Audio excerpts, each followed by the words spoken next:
Yo l'ami, c'est le retour des vlogs. Cette année, j'ai eu la chance de partir 8 jours en road trip en Norvège du Sud grâce à un circuit organisé. Il m'a paru évident de vous filmer tout ça et d'en faire une vidéo. On est parti? Let's go!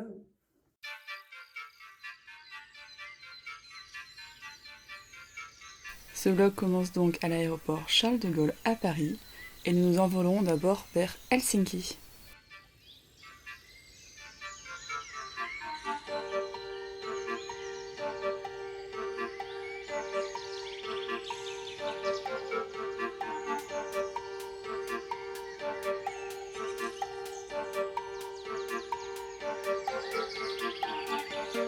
Petit transit d'1 heure, puis nous nous envolons vers Oslo.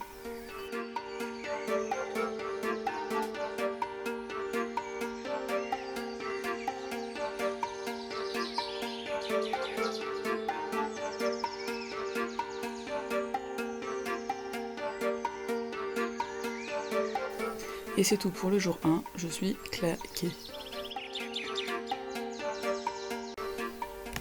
Départ à 8 h en direction de l'église en bois debout d'Edel, également appelée Stavkirke.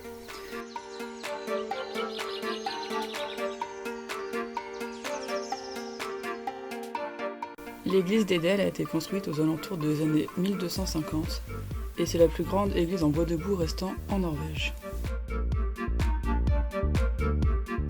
La majorité de l'église intérieure a été refaite en 1950.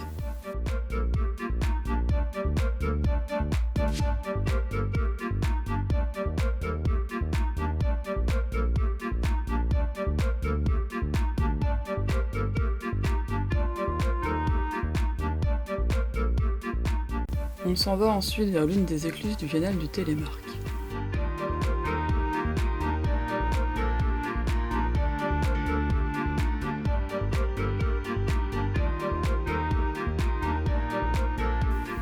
Puis on part à travers les fjords jusque Hovden, qui est un petit village perdu au milieu de nulle part, reconnaissable par ses maisons en toit végétaux.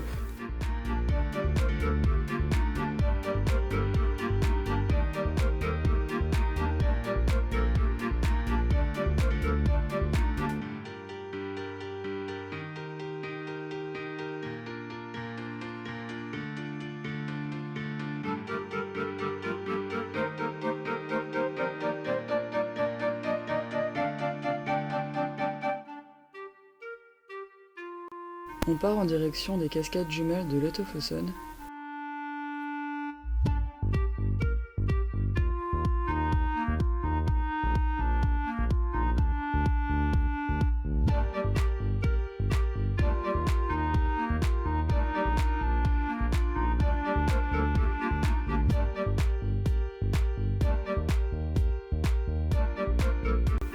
On prend le ferry pour traverser le Hardangerfjord.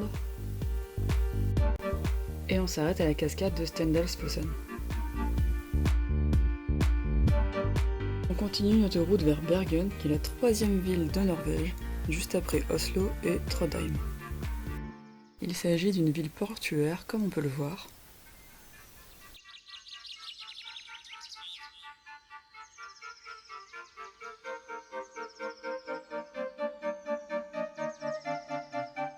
Bergen est connu pour son quartier typique de maisons colorées en bois, appelé Bruggen, que l'on peut voir ici.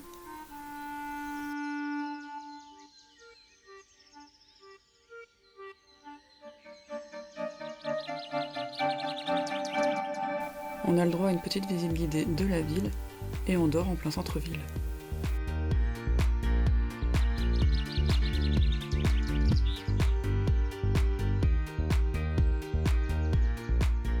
On commence avec un départ matinal à 7 h du matin en direction du bateau pour la traversée de 2 h 30 en direction de Lavik, à travers les fjords et les îles. Comme vous pouvez le voir, il faisait vraiment moche.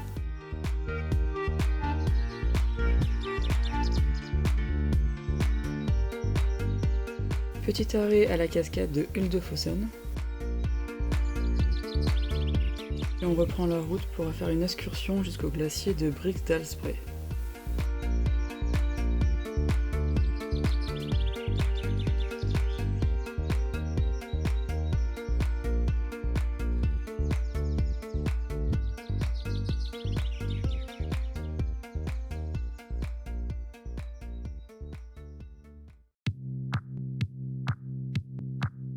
Comme vous pouvez le voir, le temps était encore un peu couvert.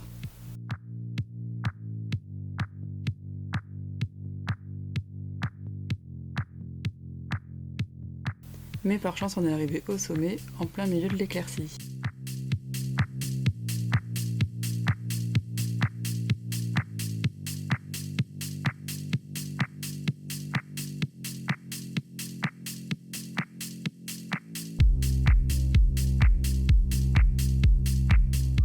Et on prend la route jusque l'hôtel.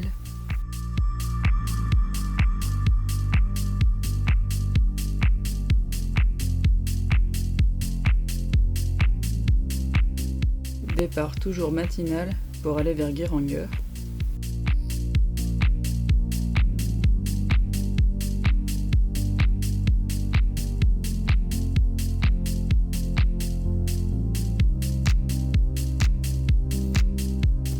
Geiranger est principalement connu pour son fjord, appelé Geiranger Fjord, et j'ai eu la chance de pouvoir y faire une croisière d'1 heure à travers une bonne dizaine de cascades.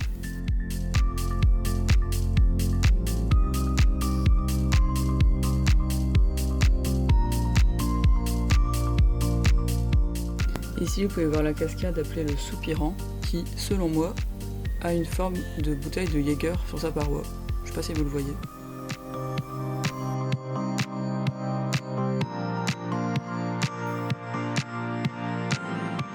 On reprend la route en passant par la route des Aigles qui donne une magnifique vue sur le fjord.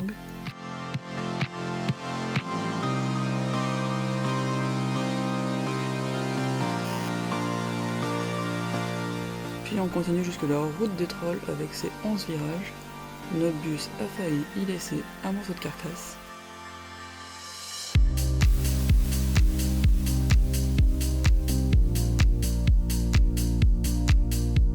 Mais on a quand même réussi à aller en bas, vous inquiétez pas.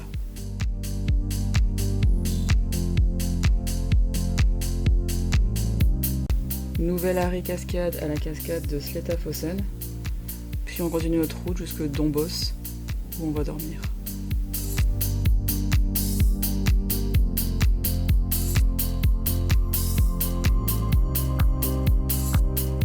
Ce jour-là, on s'en va direction Ringebu pour découvrir son église en bois debout.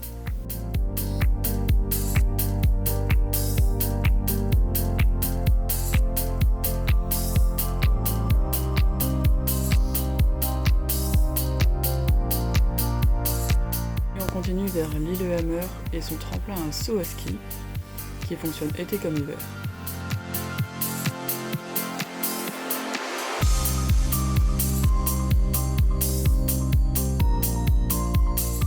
Et évidemment, avec la chance qu'on a, on a pu assister à des entraînements d'athlètes sur des skis à roulettes.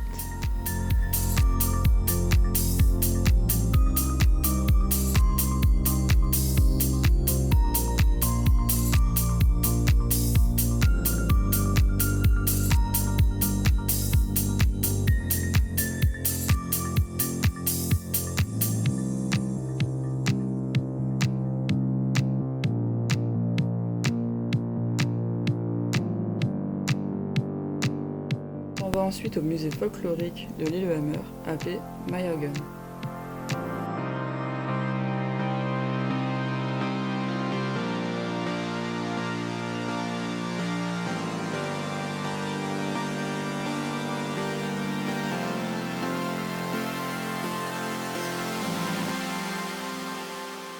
Et on reprend la route en direction d'Oslo pour rejoindre l'hôtel.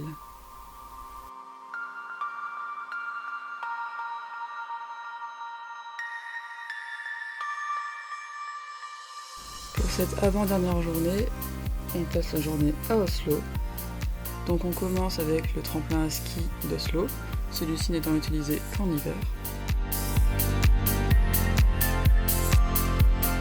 On arrive ensuite dans le centre-ville d'Oslo avec son opéra avec son architecture assez particulière, sa cathédrale protestante,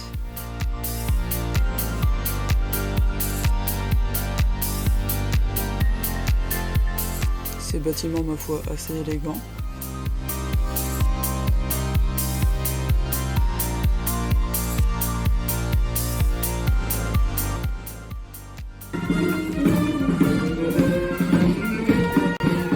Voilà perdu en plein milieu d'un défilé norvégio-pakistanais.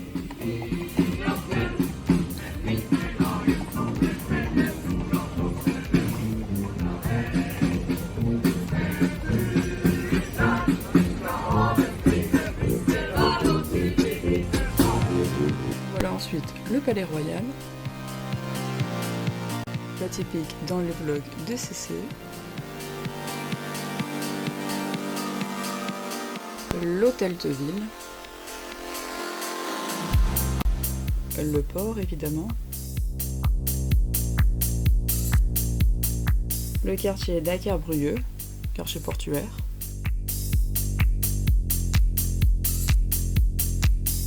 et une vue panoramique de la ville à partir du toit de l'opéra.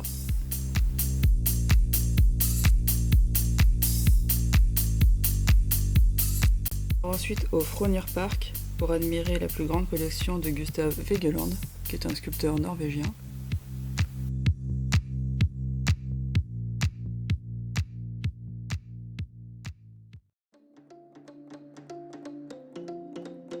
On termine avec le musée du Fram, qui est un bateau d'expédition polaire qui permet de découvrir l'Arctique et l'Antarctique.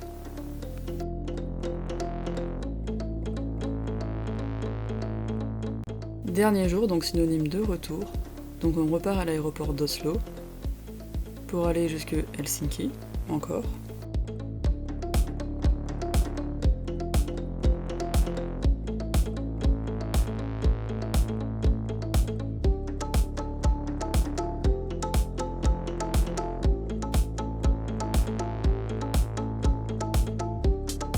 Cette fois on a eu 5 heures de transit, c'était encore plus long qu'à l'aller.